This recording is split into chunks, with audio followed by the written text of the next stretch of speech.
Good evening. Hello viewers. Welcome to my channel Bella Language School. In this evening, I'll discuss about simple, complex and compound. আজকে হচ্ছে simple complex and কম্পাউন্ডের পঞ্চম class. তার আগে আমরা চারটি ক্লাসে চারটি নিয়ম আলোচনা করেছি। আজকে অন্য একটি নিয়ম আলোচনা করব। তাহলে চলুন আজকের ক্লাসে। এখানে লেখা আছে simple, complex and compound. Simple মানে সরল বাক্য, কমপ্লেক্স মানে জটিল বা মিশ্র বাক্য এবং কম্পাউন্ড মানে যৌগিক বাক্য। সিম্পলে আপনি সময়ে এই শব্দটি পাবেন অথবা 29 একর এই শব্দটি পাবেন, যার ইংরেজি হবে অ্যাট দ্য টাইম অফ। আর শুধু 29 একর পেলে আপনি পাবেন অ্যাট দ্য এজ অফ, বয়সে। আর এই শব্দটিকে যখন আপনি কমপ্লেক্সে নিয়ে যাবেন তখন অর্থ হবে যখন তখন। এর ইংরেজি হবে ওয়েন। সেন্টেন্সের শুরুতেও আসতে পারে, মাঝখানেও আসতে পারে। আর এই নিয়মটির কম্পাউন্ড যখন করবেন মাঝখানে এবং আসবে, যার ইংরেজি হচ্ছে অ্যান্ড। তাহলে দেখে নিচ্ছি এই নিয়মটি কিভাবে আসছে। এখানে তিনটি নিয়মের প্রথমটি হচ্ছে সিম্পল সেন্টেন্সের রূপ, দ্বিতীয়টি হচ্ছে কমপ্লেক্স সেন্টেন্সের রূপ এবং তৃতীয়টি হচ্ছে কম্পাউন্ড সেন্টেন্সের রূপ। তাহলে সিম্পলটা যেহেতু একটু জটিল, আমরা আগে কম্পাউন্ড থেকে শুরু করি, তাহলে সহজেই এটা বুঝে যাবেন। কম্পাউন্ড থেকে শুরু করে যখন সিম্পলে আসতে পারবেন তখন সিম্পল থেকে সহজেই আপনি কম্পাউন্ড পর্যন্ত যেতে পারবেন। তাহলে কম্পাউন্ড সেন্টেন্সে এখানে লেখা আছে প্রথম সেন্টেন্সটি, I entered the room and the boys stood up. আমি কক্ষে প্রবেশ করলাম এবং বালকেরা দাঁড়িয়ে গেল বা দাঁড়ালো। তাহলে এখানে দুটি ঘটনা আপনি পাবেন, একটি ঘটনা আগে ঘটবে আর আরেকটি ঘটনা ইমিডিয়েট পরে ঘটবে। তাহলে যেটা আগে ঘটবে সেটাকে আপনি সামনে দেবেন, আর ইমিডিয়েট পরে মানে একটু পরে যেটা ঘটবে সেটা এন্ডের পরে দিবেন। তাহলে আই এন্টার্ড দ্য রুম, প্রথমে আপনি রুমে প্রবেশ করলেন এবং তা দেখে ছাত্ররা দাঁড়িয়ে গেল। আর সেকেন্ড এন্ডের পরে বাকি সেন্টেন্সটা লিখবেন দ্য বয়েজ স্টুড আপ, বালকেরা দাঁড়িয়ে গেল বা দাঁড়ালো। দুটোই পাস্ট ইনডিফিনিট টেন্স অথবা পাস্ট সিম্পল টেন্স। আর এই সেন্টেন্সটাকে যখন আপনি কম্পাউন্ড করবেন তখন সেন্টেন্সটা একই রাখবেন, কিন্তু একটু পরিবর্তন করবেন, অ্যান্ডটা উঠিয়ে দেবেন। আর অ্যান্ডের পরিবর্তে আপনি হোয়েন বসাবেন। হোয়েনটা সামনেও বসাতে পারেন, মাঝখানেও বসাতে পারেন। সামনে বসিয়ে প্রথম করছি, when I entered the room, যখন আমি রুমে প্রবেশ করলাম। দ্য বয়েজ স্টুড আপ, তখন ছাত্ররা দাঁড়িয়ে গেল। এখানে লিখেছি যখন তখন। হোয়েনের অর্থ হবে যখন, আর এই কমার অর্থ হবে তখন। আর হোয়েনটা যখন শুরুতে দিবেন তখন মাঝখানে কমা দিবেন, কমার পর পরের সেন্টেন্সটা বসাবেন। আর যে ঘটনাটা আগে ঘটবে সেই ঘটনাটার সাথে সবসময় হোয়েন থাকবে, আর যেটা পরে ঘটবে সেটার সাথে হোয়েন থাকবে না। তাহলে প্রথমে আপনি রুমে প্রবেশ করলেন, তারপর ছাত্ররা দাঁড়িয়ে গেল। তাহলে প্রথমে যে ঘটনাটা ঘটবে সেটার সাথে হোয়েন দিয়েছি, when I entered the room, যখন আমি কক্ষে প্রবেশ করলাম। দেন মানে কমা, দ্য বয়েজ স্টুড আপ, তখন ছাত্ররা দাঁড়িয়ে গেল বা দাঁড়ালো, পাস্ট ইনডিফিনিট টেন্স। দুটি পাস্ট সিম্পল টেন্স। তাহলে যে ঘটনাটা আগে ঘটবে সেটার সাথে হোয়েন দিবেন। হোয়েনটা সামনে না দিয়ে যখন মাঝখানে দেবেন তখন কি ঘটবে, তখন পরের সেন্টেন্সটা আগে চলে আসবে এবং যে ঘটনাটা আগে ঘটবে সেটা পরে চলে যাবে, কারণ সেটা হোয়েনের সাথে থাকবে। দ্য বয়েজ স্টুড আপ, ছাত্ররা দাঁড়িয়ে গেল। হোয়েন, যখন আই এন্টার্ড দ্য রুম, আমি রুমে প্রবেশ করলাম। বালকেরা দাঁড়িয়ে গেল যখন আমি কক্ষে প্রবেশ করলাম। আর একটা বিষয় এখানে লক্ষণীয় যে এখন ছাত্রদেরকে ছাত্র নর্মালি বলা হয় না, বয়েজ বা গার্লস বলে ডাকা হয়।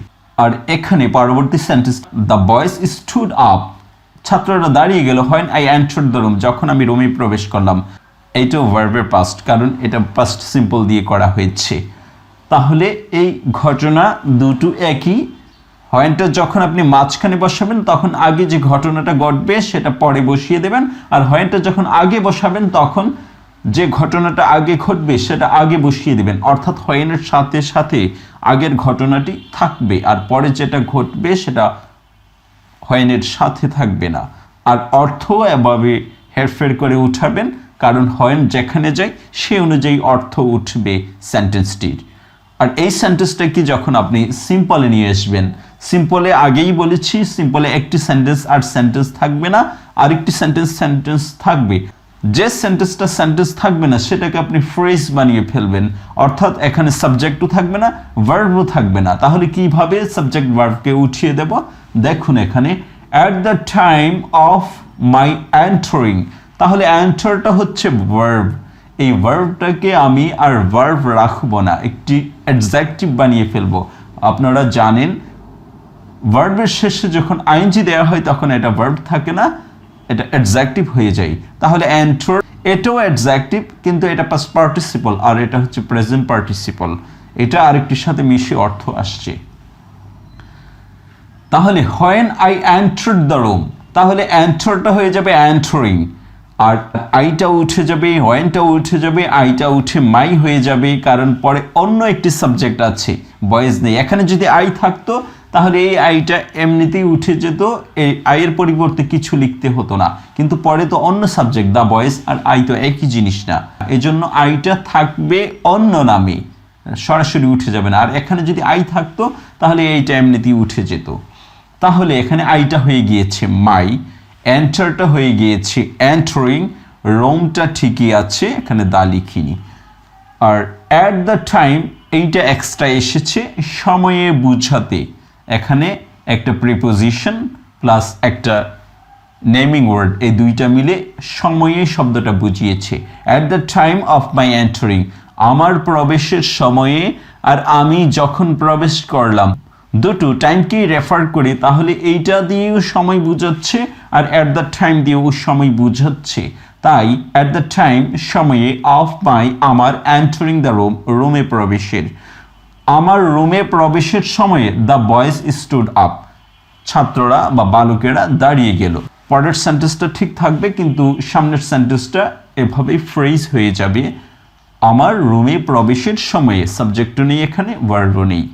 তাহলে কতগুলো শব্দ সুন্দর করে সাজিয়ে একটি সুন্দর অর্থ উঠাবেন সেন্টেন্স না বানিয়ে, এটাই হচ্ছে ফ্রেজ। আর এইটি একটি সেন্টেন্স হয়ে যাবে ফ্রেজ, আর আরেকটি সেন্টেন্স থাকবে। তাহলে সিম্পল সেন্টেন্সে শুধু একটা সেন্টেন্স থাকে, আর বাকিগুলো অন্য নিয়মে আপনি যেভাবে সুন্দর হয় সেভাবে বসিয়ে অর্থ উঠাতে পারলেই হলো। আর এরপর একটি কমা দেবেন। তাহলে অর্থ হচ্ছে আমার কক্ষে প্রবেশের সময়, এখানে সাবজেক্টও নেই, ভার্বও নেই, সবগুলো শব্দ একে একে পাশাপাশি বসে সুন্দর একটি অর্থ দিয়ে দিয়েছে। বালকেরা দাঁড়ালো, এইটা হচ্ছে সেন্টেন্স। তাহলে এখন দ্রুত অর্থ পড়ে নিচ্ছি। At the time of my entering room the boys stood up, আমার কক্ষে প্রবেশের সময় বালকেরা দাঁড়ালো। when I entered the room the boys stood up, যখন আমি কক্ষে প্রবেশ করলাম তখন বালকেরা দাঁড়ালো। the boys stood up when I entered the room, বালকেরা দাঁড়ালো যখন আমি কক্ষে প্রবেশ করলাম। I entered the room, আমি রুমে প্রবেশ করলাম, and the boys stood up, এবং বালকেরা দাঁড়িয়ে গেল। এটি হচ্ছে একটি সেন্টেন্সকে লিখেছি। তাহলে অন্য সেন্টেন্সে কিভাবে আসে একটু দেখে নিই, যাতে করে আমাদের কনফিউশন সৃষ্টি না হয়। এইটা আবার অন্যভাবে লিখেছি, অ্যাট দ্য টাইম অফ সময়ে না লিখে এখানে লিখেছি অ্যাট দ্য এজ অফ, বয়সে, at the time of eating, খাওয়ার সময়ে, অ্যাট দ্য এজ অফ 17, 17 বছর বয়সে, অ্যাট দ্য এজ অফ 6, 6 বছর বয়সে। তাহলে কতগুলো শব্দ শুধু সাজিয়ে দেবেন। তাহলে পরের সেন্টেন্সটি দেখুন, অ্যাট দ্য এজ অফ 6, 6 বছর বয়সে, হি লস্ট হিজ মাদার, সে তার মাকে হারালো। এখানে হিজ, হি দুইবার। অ্যাট দ্য এজ অফ 6, 6 বছর বয়সে, এখানে সাবজেক্টও নেই, ভার্বও নেই, কতগুলো শব্দ সুন্দর করে সাজিয়ে একটি অর্থ উঠানো হয়েছে। 6 বছর অথবা 6 বছর বয়সে সে তার মাকে হারালো। তাহলে অ্যাট দ্য এজ অফ 6 এটাকে একটি সেন্টেন্স বানিয়ে দেবেন। তাহলে এটাকে সেন্টেন্স বানাতে হলে আপনাকে একটা বি ভার্ব আনতে হবে। when he was 6, যখন তার বয়স 6 ছিল, অথবা 6 বছর যখন তার বয়স ছিল, he lost his mother, সে তার মাকে হারালো। মাঝখানে দিয়ে করলে he lost his mother, সে তার মাকে হারালো when he was 6, যখন তার বয়স ছিল 6, যখন তার বয়স ছিল 6, তখন সে তার মাকে হারালো। এটা উপরেরটার অর্থ দিয়েছি, আর নিচেরটার অর্থ হবে হি লস্ট হিজ মাদার। সে তার মাকে হারালো হোয়েন হি ওয়াজ 6, যখন তার বয়স ছিল 6। আর ছিলটা অনেক সময় লিখতে হয় না, এই জন্য ক্রস দিয়েছি, লিখলেও সমস্যা নেই। তারপরের সেন্টেন্সটা দেখেন, হি ওয়াজ 6 years old and he lost his mother. তার বয়স ছিল 6 এবং সে তার মাকে হারালো। এখানে ওল্ড বয়সটা নিয়ে এসেছি, সমস্যা নেই, বোঝানোর জন্য যাতে সেন্টেন্সটা কমপ্লিট হয়। অথবা হি ওয়াজ 6 এতটুকু দিলেই হবে, অথবা হি ওয়াজ 6 years এতটুকু দিলেও হবে, অথবা হি ওয়াজ 6 years old এতটুকু দিলে হবে, যে কোনোটা দিন আপনার হয়ে যাবে। And he lost his mother, সে তার মাকে হারালো। তার বয়স ছিল 6 বছর এবং সে তার মাকে হারালো। এটা দুইটি নিয়ম দিয়েছি, প্রথমটা হচ্ছে অ্যাকশন ভার্ব দিয়ে দিয়েছি, পরেরটা হচ্ছে বি ভার্ব দিয়ে দিয়েছি। বি ভার্ব মানে am, is are was were, এগুলো কখন নিয়ে আসবেন। আরেকটা এখানে ক্লু দিয়ে দিয়েছি, এটা হচ্ছে at the moment of something. যে কোনো সেন্টেন্সকে আপনি এই সিস্টেমে নিয়ে আসতে পারেন, এই নিয়মে। At the moment of driving he lost his control. যেমন at the moment of something, যে কোনো কিছুকে আপনি সময়টা যখন বুঝাতে যাবেন, যখন আপনি বুঝতে পারছেন না, তখন এভাবে নিয়ে আসতে পারেন। At the moment of driving, গাড়ি চালানোর সময়, হি লস্ট হিজ কন্ট্রোল, সে নিয়ন্ত্রণ হারিয়ে ফেলল। When he was driving he lost his control, he was driving and he lost his control, সে গাড়ি চালাচ্ছিল এবং সে নিয়ন্ত্রণ হারিয়ে ফেলল। তাহলে এখানে এই তিনটি নিয়মই আপনি করতে পারবেন।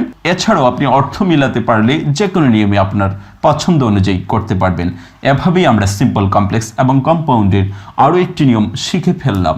আশা করি এভাবে একটি সেন্টেন্স প্র্যাকটিস করার মাধ্যমে আপনি 50 থেকে 60টি সেন্টেন্স কমপ্লিট করলে আপনার স্পোকেন, রিডিং, রাইটিং এর স্কিলসটা বৃদ্ধি পাবে।